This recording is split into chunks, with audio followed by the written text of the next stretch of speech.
what is going on YouTube? Hope you guys are all having a great day so far. Today we're here to review the game. It's been a while since we've made a review, and like I said in today's preview of the game, I'm getting back to the old format of making uncut previews and reviews before and after the game. So if you want to be noticed every time I post those type of videos, and every day I'm going to post about the Habs and about the National Hockey League, I strongly suggest you to subscribe and turn on post notifications. We're 50 subscribers away to 3K subscribers. We've been at 50 subscribers away for like 2 weeks. It's kind of getting annoying now. All right, so help me out with that. Let's try and get 3K subscribers before, let's say before March 15. I think it's obtainable if you guys help me out. So yeah, let's try and get 70 likes for the return of the Habs review. So yeah, the Canadiens were facing the New York Rangers today. I made my preview. My predictions was for the Rangers to win 5-2.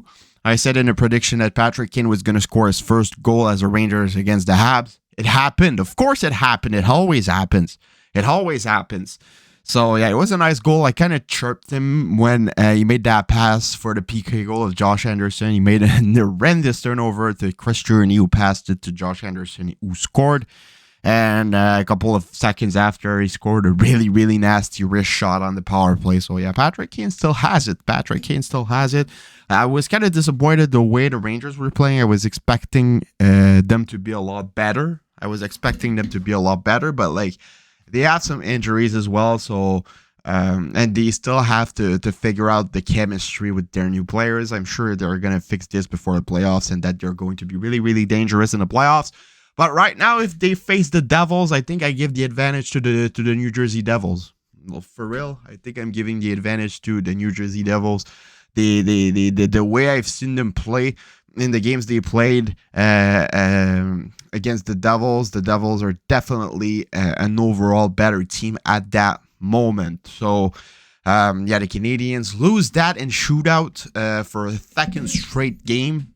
They did that against the Carolina Hurricanes as well 2 days ago, 4-3 as well. They lose in the shootouts, and I've seen some people on Twitter complain about the fact that they sent out Alex Belzile for the do or die. The mistake was not to send Alex Belzile. Alex Belzile is in a really, really hot spot right now. He scores every game. He's been playing at a really, really high level. So, yeah, no, sending Alex Belzile was a nice decision. He did not score, but it was a good decision in my opinion. The mistake came out when they set Rem Pitlick as their first shooter. I mean, yes, Rem Pitlick is a decent penalty shootout taker.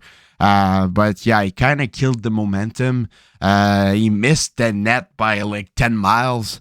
And yeah, he was not in his game. You don't send a player who's not in his game first in the shootouts. That's just, I knew it as soon as I saw him. He's usually good at making shootouts, but at the moment I saw Rem Pitlick going for the first shot, I was like, all right, he's going to miss it because he was playing a bad game, personally, in my opinion. And yeah, when a player is playing a bad game, no matter how good he is in the shootouts, you don't send him. That's my personal opinion. And yeah, the mistake was to send Pitlick and not to send Belzile. So yeah, the mistake was that for me personally, in my opinion. As well, in any overtime during a power play, I love Michael Matheson. Has been playing really, really decent hockey over the last couple of weeks. But in tonight's games, I feel like sending Gouhle would have been a more efficient, and they probably would have scored, in my opinion, if Gouhle was on the ice. He got a goal and assist, and the best offensive chances that the Habs got in overtime was when Gouhle was on the ice with Suzuki and Pinard. So I would have got rid of Hoffman, maybe play Matheson and Gouhle both on the ice on the 4-on-3, because they're both offensive defensemen and they are really good to control the puck. But yeah, I think that I would have wanted to see Gouhle on the ice during that 4-on-3 in overtime, because he was definitely one of the most, if not the most dangerous player for the Habs tonight. I was happy to see Hervé Pinard. He missed like 4 or 5 opportunities to score goals, but like, it happens. He was in the right spot at the right moment. The execution was not there. It happens sometimes, but yeah, Hervé Pinard continues to be really, really good for the Habs. Alex Belzile scored another goal tonight. 3 straight games with a goal for Belzile. It's crazy. It's crazy. And they have talked about it. They're ruining the tank. We got another useless point. But yeah, they haven't won the game. So it's not as bad as if they won. But yeah, definitely ruining the tank. Like, this team is playing so good. And against teams that are supposed to be dominating them. They legit played against two of the best teams in the National Hockey League with half of an AHL team. That's ridiculous. Like, legit ridiculous. They have Ulonen, Harvey Pinard, Belzile, Richard, Tierney, all of those guys. All of those guys are AHL players. Even Pizzetta, man. They've been playing great. But in the normal lineup, those guys are up in the AHL. Like, for real. And it's crazy for them to perform that well with that lineup, man. Just shows that hard work beats talent and skill, man. Because at the start of the season, they had a better lineup, but they were not working as hard and they were getting dominated. So hard work beats talent, man. That's the moral of the story, man. That's the moral of the story. But if the talented players work as hard as the hard workers, they'll have the edge. But you need to work hard no matter what talent or not. You need to work hard. That's the moral of the story, man. Kaiden Guhle is an absolute, like, we've talked about him at the start of the video, saying that he was one of the most dangerous players on the ice. He's an absolute beauty, man. This guy is going to be the big thing at the Montreal Canadiens blue line for a very, very long time. And I see him forming a pair with Logan mailloux in a couple of years. This duo is going to be nasty. And Kaiden Guhle has been probably the best pickup by Bergevin with Cole Caulfield. For all the time he was there in Montreal. Like, when they drafted him, everybody was like, oh, what? Why did they drafted that guy? They should have drafted this guy. Should have drafted this guy. But Kaiden Guhle is going to be a first pairing defenseman by far. He's going to be really, really good. He is amazing. 2 points tonight. He scored an amazing goal. He's at 17 points in 40 games so far this year. So he's almost at the 40-point pace if he was healthy in his rookie season. So Kaiden Guhle is going to be a 50 to 60 point guy in his prime, playing really, really good defensively as well, moving the puck well. And you never know, if the Canadiens get a couple of really, really good talented defensive players, he might be one of the best two-way defensemen in the National Hockey League. That's my personal opinion, because the guy is only 20. So yeah, still has a lot to learn, still has a lot of place for development, but he's already a top 4 defenseman. So yeah, really, really good. One of the best, if not the best, Habs rookie and prospect in the system right now. Like, he's probably one of the best player under 25.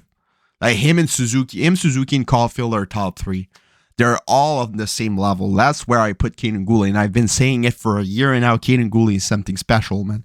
Kaiden Guhle is something special. Goryanov played good. He got a point. Goryanov started to cut a little bit more in the middle of the crease. Yeah, he started to rush the net. That's what he needs to do. If he continues to rush the net with his speed and size, he's going to be getting points. Really bad game for Joel Edmondson. Like, I did not like one bit of what I saw for Joel Edmondson. Chris Weidman was playing. I kind of even forget he was on the ice. Only got 7:30 of ice time for a defenseman. This is brutal. Pizzetta, Belzile, and all of those guys only got under 10 minutes as well. Even though they played a good game. Anthony Richard was noticeable. He has a lot of speed, but like, I feel like he's like half a second too late at the NHL level.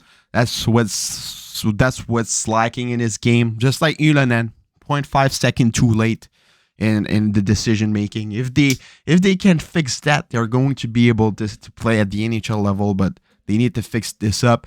I would put Josh Anderson back on the first line personally with Suzuki and Harvey Pinard, because I love Ulonen, but like, Suzuki needs Anderson on that first line. Anderson scored again.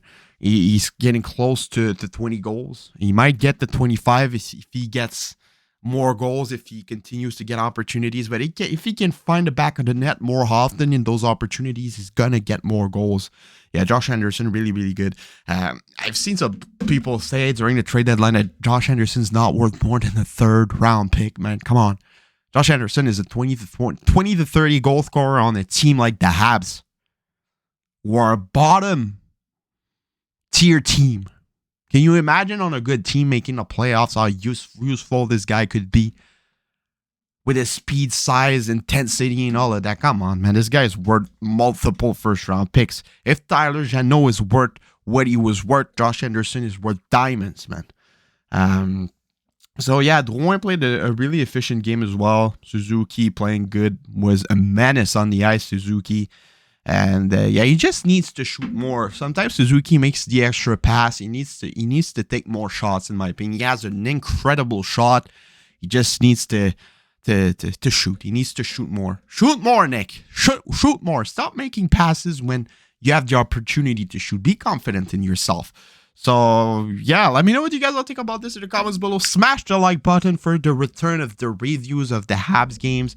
And it's been your boy, Tropical. And I'll see y'all later for another video. Have a nice rest of your day. Subscribe, leave a like, comment, share, do anything you want. And I'll see y'all later. Have a good night and bye-bye.